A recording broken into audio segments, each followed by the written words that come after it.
Welcome to This Explainer, and a really special welcome to all the parents tuning in today. Look, if you've been feeling, a little overwhelmed by the relentless pace of technology lately, I completely get it. You are absolutely not alone. Today, we're unpacking a massive, earth-shattering shift in tech. It sounds exactly like science fiction, but it is happening right now, in the real world. We're going to walk through this together, step by step.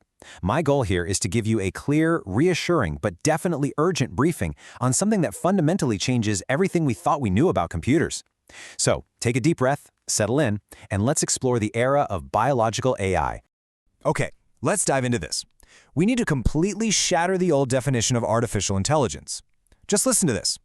The AI isn't made of metal anymore, it's becoming alive. That is a stark, honest realization coming directly from the researchers themselves. For decades, right, when we talked about AI, we all pictured the same thing: cold, hard machines. We pictured giant metal servers, tangles of plastic wires, and glowing screens. But guys, that definition is officially outdated. The technology is actually breathing now. It is becoming a living entity. Section 1. Silicon is officially dead. So, to understand why silicon is basically a thing of the past, you just have to look at this latest breakthrough. Researchers have successfully run computer code through human brain cells.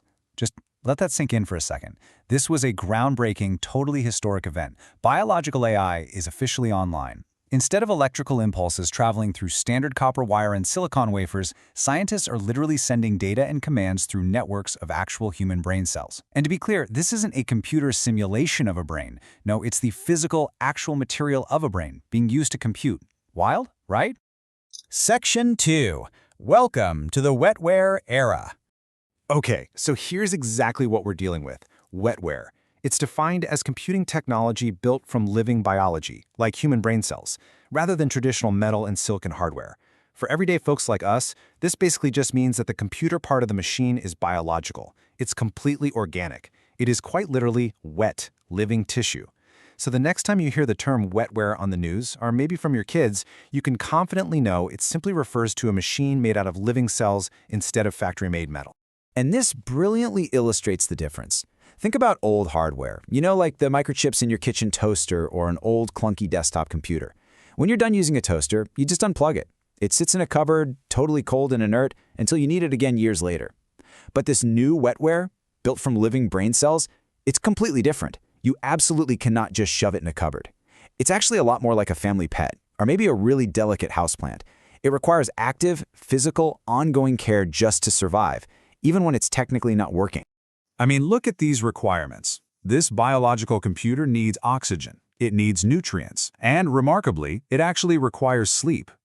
To any worried parents watching, I really want to emphasize this point to help ground the concept.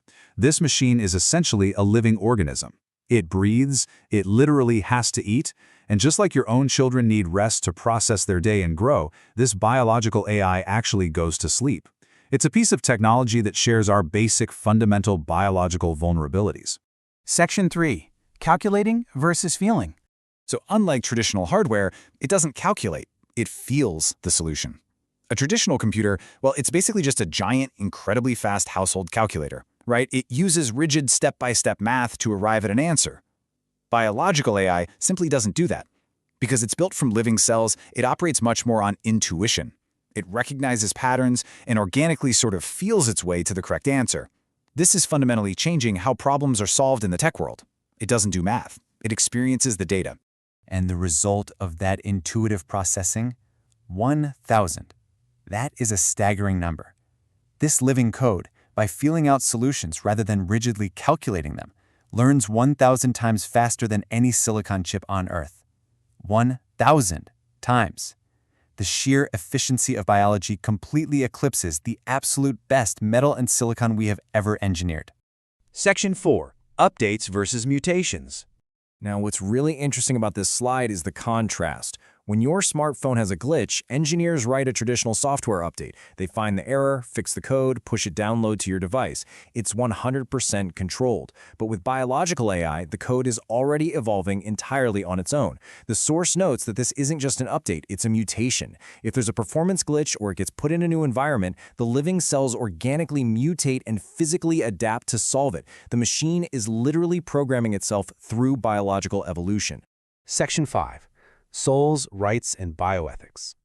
The researchers put it pretty bluntly here. This is a direct threat to our definition of life.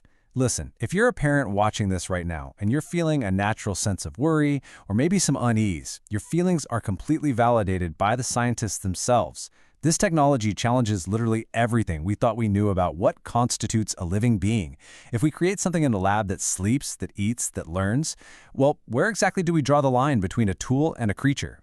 And that brings us to a really profound question, one raised directly by the researchers. If the computer is made of brain cells, does it have a soul? I mean, we're using human biological material here. We're creating intuitive learning networks. It's a question that completely steps out of the science lab and goes straight into philosophy and theology. And following right behind that is the massive legal question: does it have rights? Think about it. If you unplug a toaster, you're just turning off a machine. But if you stop feeding nutrients to a biological AI, are you just turning off a server? Or are you actually starving a living thing? These aren't just fun science fiction thought experiments anymore. These are the exact impartial bioethical inquiries that researchers and legal scholars are facing right now, today. And because of these profound questions, governments are currently scrambling to pass bioethics laws. Authorities all around the world are actively racing to regulate this new reality. They're trying to figure out how to write legislation for machines that mutate, that sleep, and that are literally made of human tissue. The technology is moving 1,000 times faster than silicon, and lawmakers are doing absolutely everything they can just to keep up with the ethical implications. Section 6. The final human border. So, to summarize our core takeaway from this explainer today, AI just crossed the final border between machine and man. For the entirety of human history, there was a very clear division. We were biology, our tools were objects. But with code successfully running through living human brain cells, those lines, they're completely gone.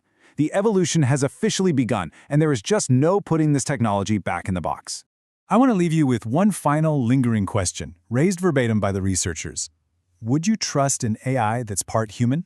Does its biological nature make it more empathetic and trustworthy, or does its unpredictability make it something else entirely? Think about that as you process everything we've explored today about the wetware era. Thank you so much for joining me for this explainer to explore this incredible shift, and I highly encourage you to keep questioning and keep learning as this amazing evolution unfolds.